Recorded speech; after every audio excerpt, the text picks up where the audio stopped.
राधे राधे, जय श्री कृष्णा। दोस्तों, घास पर गिरे ऋषि के वीर्य से पैदा हुई महाभारत की दो हस्तियां।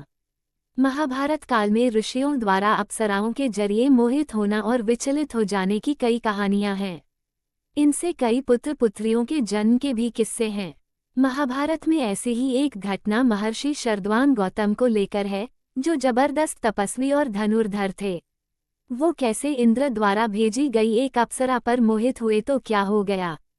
महाभारत काल में महर्षि गौतम जाने माने ऋषि थे। उनके आश्रम में सन्यासी रहते थे। उसी में एक थे शरद्वान। वह धनुर्विद्या में पारंगत थे। उन्होंने तपस्या करने की ठानी और वन में जाकर कठोर तपस्या करने लगे। जब वह इसमें जबरदस्त तरीके से लीन हो गए तो इंद्र को चिंता हुई कि ये तपस्या तो उन्हें मुश्किल में डाल सकती है। पौराणिक कथाओं में इंद्र को देवताओं के राजा बताया गया है। वह स्वर्ग के अधिपति माने जाते हैं। वह अक्सर ऋषियों की तपस्या से भयभीत हो जाते थे, क्योंकि ये माना जाता था कि गहन तपस्या से ऋषि अपार शक्ति और सिद्धियां प्राप्त कर सकते हैं।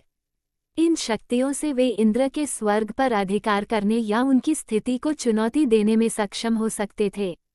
महर्षि शरद्वान जब वन में गहन तपस्या में लीन थे तो चिंतित इंद्र ने अप्सरा को उनका ध्यान भंग करने के लिए भेजा। डर जाया करते थे इंद्र, इस डर से कि कोई ऋषि अपनी तपस्या के बल पर इंद्र का सिंहासन छीन सकता है। इंद्र अक्सर उनकी तपस्या भंग करने के लिए अप्सराओं को भेजते थे। अप्सराएं अपनी अद्वितीय सुंदरता और मोहकता के लिए जानी जाती थीं। उनकी उपस्थिति और मोहक नृत्य से ऋषियों का ध्यान भंग हो जाता था, जिससे उनकी तपस्या में बाधा आ जाती थी। महर्षि शरद्वान का ध्यान जब अप्सरा ने भंग किया। महाभारत आदिपर्व अध्याय 128 में लिखा गया है कि महर्षि शरद्वान के पास जानपदी नाम की अप्सरा पहुंची। उसके पहुंचते ही शरद्वान का ध्यान भंग हुआ। वह अप्सरा के प्रति आकर्षित हुए। उसके सौंदर्य पर मुग्ध होकर शरद्वान गौतम का अनजाने ही वीर्यपात हो गया। इससे जन्म हुआ कृप और कृपी का। ये नीचे एक सरकंडे पर गिरकर दो हिस्सों में बंट गया। यह एक प्रकार का घास जैसा पौधा होता है। शरद्वान अपना धनुष बाण तथा काला मृगचर्म वहीं छोड़कर कहीं चले गए। इससे एक बेटे और बेटी का जन्म हुआ, जो कृप और कृपी थे। देवराज इंद्र अक्सर जब ये देखते थे कि कोई ऋषि जबरदस्त तपस्या हासिल करके उनके सिंहासन पर असर डाल सकता है, तो वह अप्सराओं को भेजकर उन्हें विचलित करने की कोशिश करते थे। कृप और कृपी की आगे की कहानी।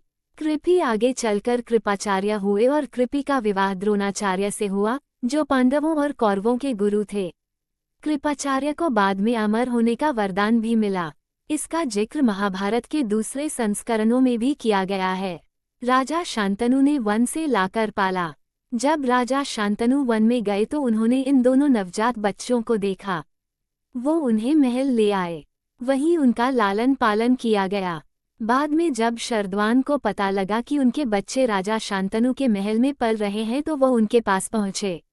उन्होंने कृप को धनुर्विद्या में पारंगत बना दिया। बाद में द्रोणाचार्य से पहले कृपाचार्य ने ही पांडवों और कौरवों को शुरुआती धनुर्विद्या दी। एक किस्सा ये भी। इसे लेकर एक और किस्सा है।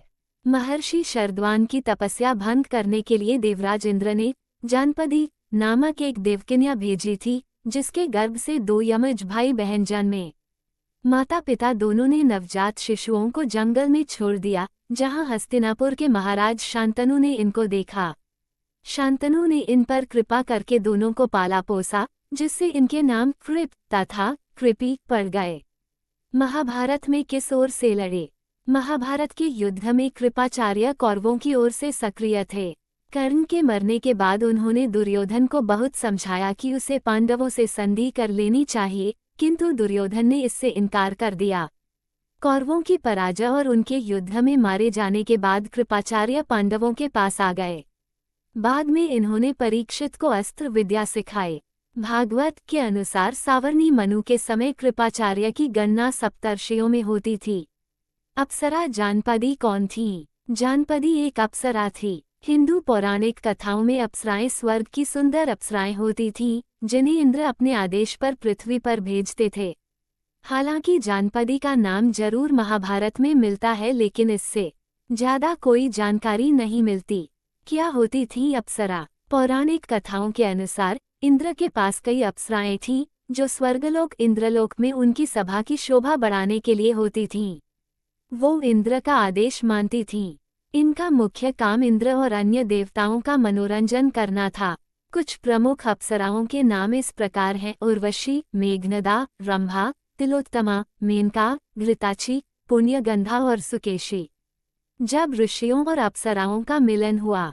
पौराणिक कथाओं में कुछ अप्सराओं के ऋषियों के साथ संबंधों के परिणामस्वरूप महान ऋषियों का जन्म हुआ। मेघनदा, मेनका और विश्वामित्र। मेनका एक अत्यंत सुंदर अप्सरा थी, जिन्हें इंद्र ने ऋषि विश्वामित्र की तपस्या भंग करने के लिए भेजा था। मेनका और विश्वामित्र के मिलन से एक पुत्री शकुंतला का जन्म हुआ। शकुंतला बाद में राजा दुष्यंत की पत्नी बनी। उनके पुत्र भरत के नाम पर भारत का नाम पड़ा। घृताची और कश्यप। घृताची एक अप्सरा थी जिनके कश्यप ऋषि के साथ संबंध से कई महान संतों और ऋषियों का जन्म हुआ। घृताची के पुत्रों में कई प्रतिभाशाली संत और विद्वान हुए। घृताची कश्यप ऋषि तथा प्राधा की पुत्री थी। पौराणिक परंपरा के अनुसार घृताची से रुद्राश्व द्वारा 10 पुत्रों, कुशनाभ से 100 पुत्रियों, च्यवन पुत्र प्रमिति से कुरु नामक एक पुत्र और वेदव्यास से शुकदेव का जन्म हुआ। एक बार भरद्वाज ऋषि ने घृताची को निर्वस्त्र गंगा में स्नान करते देखा। उनका वीर्यपात हो गया। वीर्य को उन्होंने एक द्रोणी मिट्टी का बर्तन में रख दिया, जिससे द्रोणाचार्य पैदा हुए। उर्वशी और पुरूरवा। उर्वशी एक अत्यंत सुंदर अप्सरा थीं, जिनका राजा पुरूरवा के साथ संबंध था। उनके मिलन से कई संतानों का जन्म हुआ, जिनमें से कई आगे चलकर महत्वपूर्ण राजा और ऋषि बने। रंभा। रंभा भी एक प्रसिद्ध अप्सरा थी। हालांकि उनके साथ सीधे किसी ऋषि का नाम नहीं जोड़ा गया है, लेकिन उन्हें भी कई कथाओं में ऋषियों की तपस्या भंग करने की कोशिश में शामिल दिखाया गया है। दोस्तों, ये थी आज की कहानी। आपको हमारी वीडियो अच्छी लगी हो तो वीडियो को लाइक करें, चैनल को सब्सक्राइब करें, कमेंट में जय श्री राधे कृष्णा लिखना ना भूले। राधे राधे दोस्तों।